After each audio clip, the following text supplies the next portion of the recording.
In times of old, no figure was as revered and as respected as the noble hero. These mighty warriors, with sword in hand, were the first, and usually last, line of defense between an innocent kingdom and the forces that would see it come to ruin. Strong, resilient, and devilishly good-looking, they sat predominantly at the right hand of the king. As kingdoms grew, however, they found that despite their talents, they could not be everywhere at once. Thus, the everyday hero was born. Hopeful dreamers from humble beginnings, taking up the mantle to compensate for the lack of protection from hostile forces. Well-meaning and underestimated, but worthy nonetheless. And then there's this guy.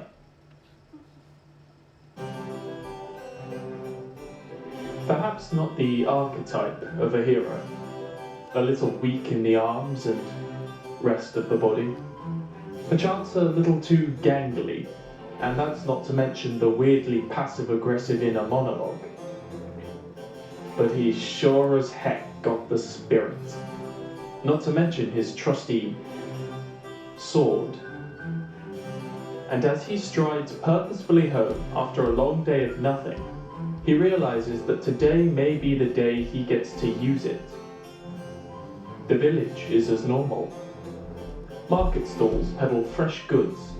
The townsfolk gossip among themselves about who showed their ankles to whom, and laughing children innocently pelt rocks at the local beggar.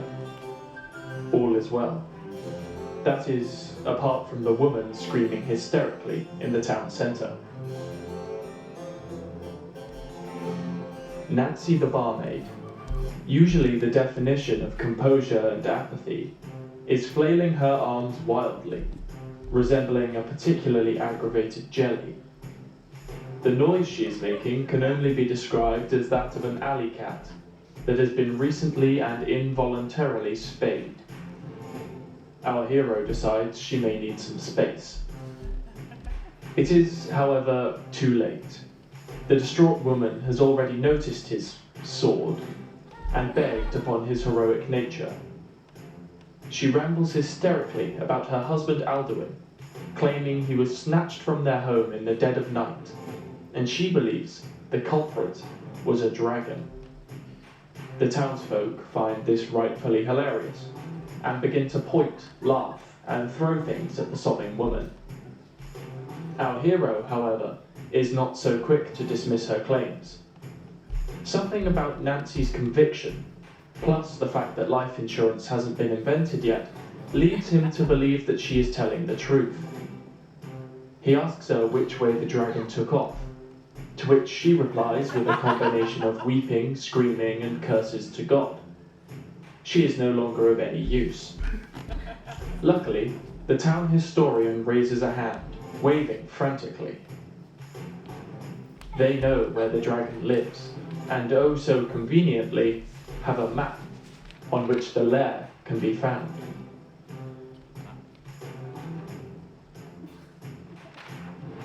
It's quite a journey, however, not impossible. All that is needed is a strapping young adventurer to make their way through the perilous landscapes and countless hazards to save the day, of course with no reward other than the honor it would bring and the gratitude of the town. Our hero bravely takes on the mission. The logical choice, as he is the only one both with a weapon and without dysentery. Though he faces dangers untold, he puts on a brave face and waves goodbye to the admiring crowd before striding courageously into the forest and away from safety.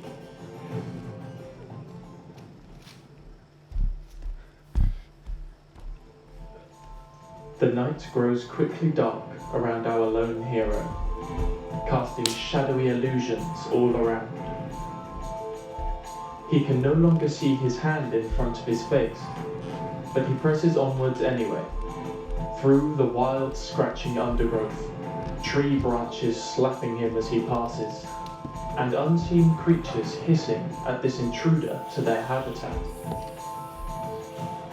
After what seems like days of walking, he finally stumbles past the last line of trees. He breathes a deep, well-deserved sigh of relief as he is finally able to see. Unfortunately, the first thing he sees is the 4,000-foot-tall mountain lying smack bang in his way. This, he thinks, may pose an issue. But he is not about to let something so small deter him. He is stoic and strong of character, with a resolve that would break most men. He lives for such challenges and considers defeat beneath him. And besides, the dragon might have treasure. Money. One of the two motivations that drive every man. Yes, he decides, I shall carry on. I will see this through. And to his credit, he manages to last a full 5.5 minutes before regretting this decision completely.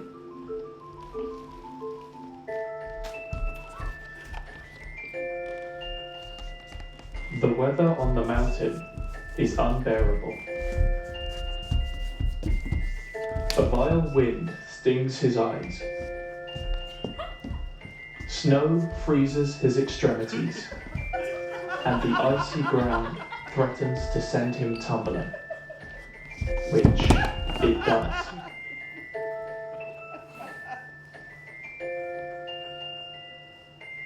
As he courageously lifts himself from the ground, as he is spurred onwards by thoughts of glory, as he pushes ever onwards,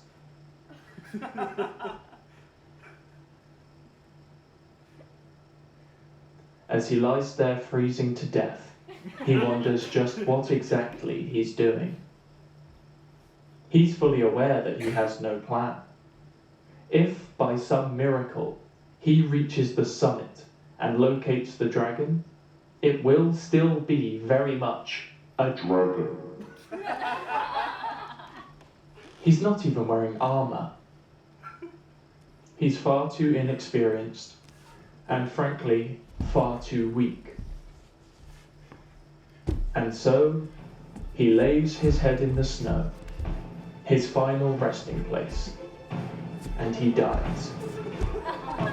The last breath leaves his body as he surrenders to the cold and embraces the icy, comforting grip of oh fuck a duck, he's still going. Okay, as he is invigorated with newfound confidence, our valiant protagonist strides faster than ever towards his goal. Hours pass, but he does not notice. He barely recognizes he's walking at all, until he is face to face with an ornate wooden door, built into the very tip of the mountain's peak. Without even a moment to second guess himself, he has pushed it open and entered the vast cavern behind.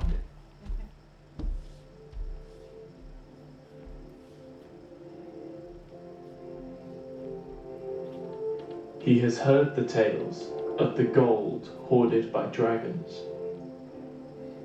Many lifetimes worth of wealth, in every shape, all shining like the morning sun. He now realizes that whoever wrote these tales must have been smoking something good, as the cave is completely empty. Empty of gold, at least, as at that moment he spots the very man he came to rescue. Nancy's husband, Alduin, resides in a corner in the far edge of the cavern. Our hero rushes over and helps him up.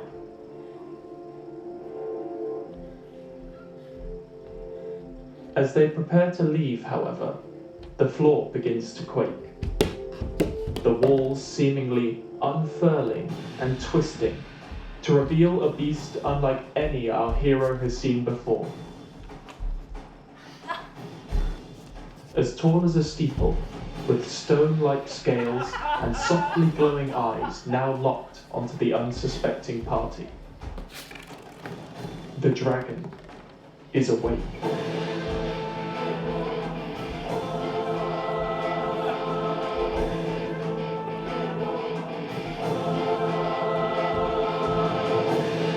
And thus, a legendary battle ensues. The pure size of the beast alone is a hazard. Its devastating tail threatens to bring pillars of stone down around them with each movement. The sword strikes must be precise to bypass the natural armor coating the foul titan's sinewy body. It is as the dragon lunges forward, attempting to crush the lone fighter in its rotten jaws, that there presents an opening. A swift jump to the side, and our hero cleaves the dragon's head from its body with one mighty swing. It twists, once, twice, and then lays still. The day is won.